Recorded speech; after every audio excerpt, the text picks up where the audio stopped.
Hi there, welcome back. Today I'll be painting a deep sea abyss, which is going to be my third attempt. Yes, see my previous attempts here. I'll be using Phthalo Turquoise by Winsor and Newton and Indigo from Van Gogh. The colors are nice and deep and I hope they will allow me to succeed this time. Furthermore, I am using paper from Arches, a cold press. So let's start wetting the paper and I'll tell you more about the story behind this painting. So I have a colleague and he really likes my paintings. So I told him I wouldn't mind painting something for him as long as he gives me some inspiration. So he immediately came up with the idea of a deep sea abyss, and I asked him to send me some pictures to help me get that feeling of the deep sea abyss. Based on those pictures, I really wanted to try and capture that feeling of the light getting less and less the deeper you go, but also kind of that darkness trying to pull you in. During my previous attempts, I used a different turquoise color, but also my technique wasn't right, I feel. The first time I got a kind of square darkness at the bottom, while naturally it would look more like circular or something. I hope you understand what I mean. Also, I felt like the indigo wasn't dark enough. The second time I tried to avoid the square shape and incorporate less diluted indigo, but the colors didn't mix enough in the wet and wet part. So now I'm trying to incorporate the indigo directly in my first layer. I use a bit of a darker turquoise color and will try to ensure well mixing in the wet and wet layer.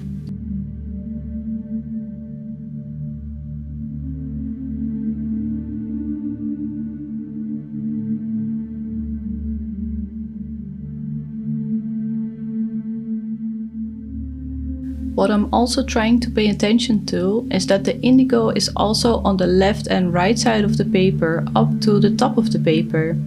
I feel like that will really help capture that depth.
Here I am trying to mix the turquoise and indigo well to allow them to really blend together naturally.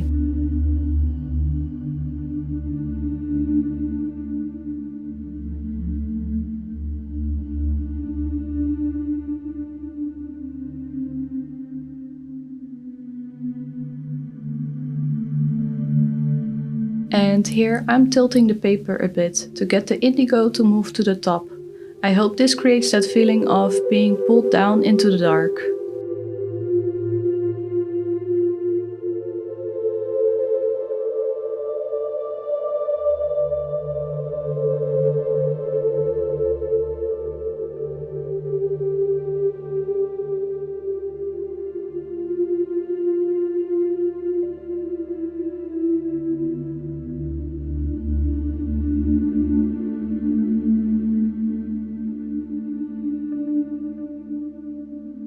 I just added some indigo directly from the tube to my watercolor dish, so that I can get a darker color here.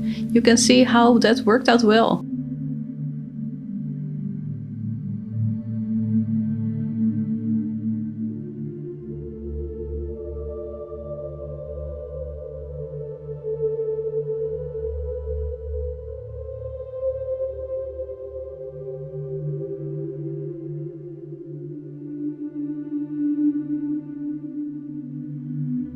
At this point I was getting a little worried. You can see how the indigo is starting to look a bit grainy. However, I've also learned that sometimes this will look very different when it has dried. So trust the process, right?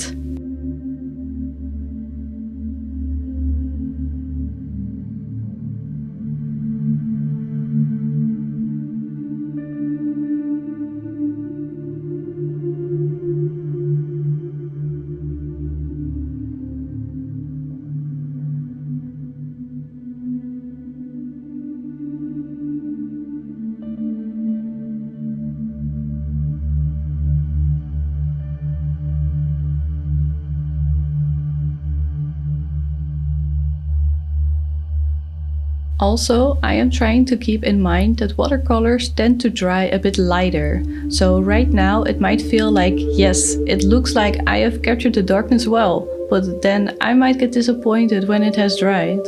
So I'm kind of trying to make it look too dark right now, so that it will be good when it has dried. Can you still follow?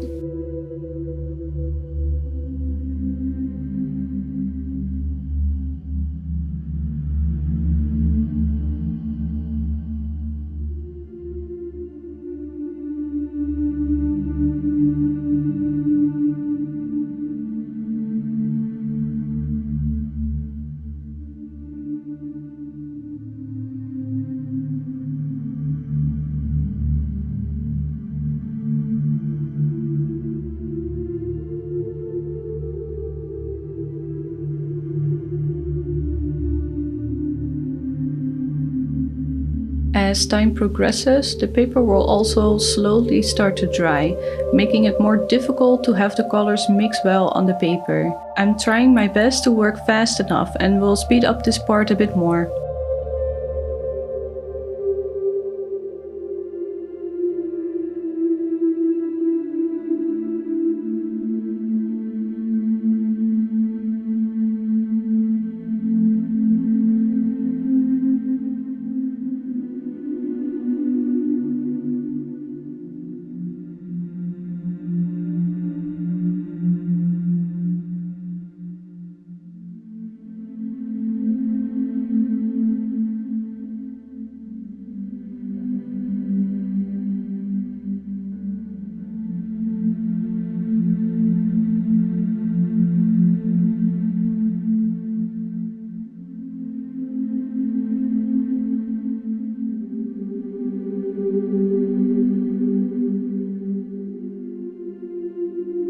I am making sure the paper is tilted and leave it to dry. Unfortunately, the painting looked quite messy after drying. Also, I'm sorry for the orange color, I couldn't fix it with editing, so please bear with me. I am going to try to fix the messiness here by applying a second layer. First, I am carefully re-wetting the paper. As you can see, some of the color is coming off, so I have to be careful.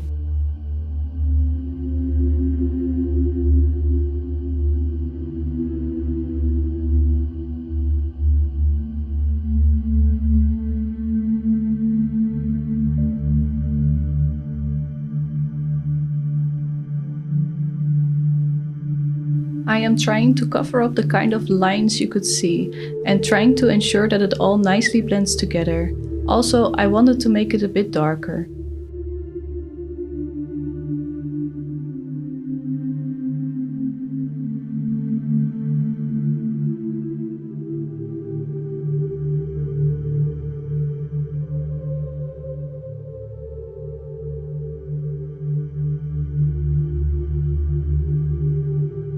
I think it's good enough now. After drying, the next step is to add something for perspective. I decided to add a diver, diving towards the dark, deep abyss.